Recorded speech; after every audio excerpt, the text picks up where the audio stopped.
We seem to be having a bit of a crisis of self-definition as humans. What are we?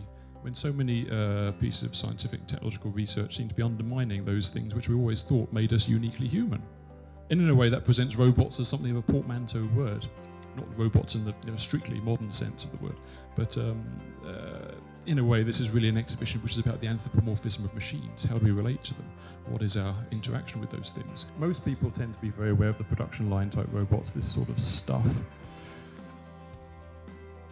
And most people, without even realising it, are actually starting to come to terms with the self-service checkouts. 470,000 in Western Europe and North America.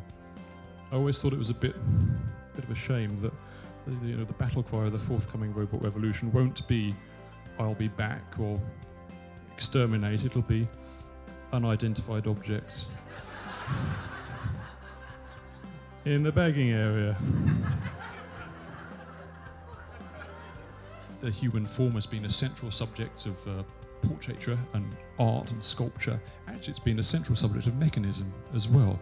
So a very high-speed look through some of the objects we might have. This is my typical curator's things of showing you lots of pictures of stuff. You might start off with the clockwork universe, the idea of the human body as a machine, an item of perpetual motion.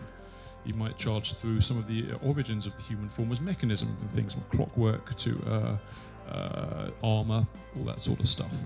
You can come a little bit further on to imagine actually many of the ideas for the first time about how the human body works are expressed in terms of machines, which are coming on stream during the 18th century.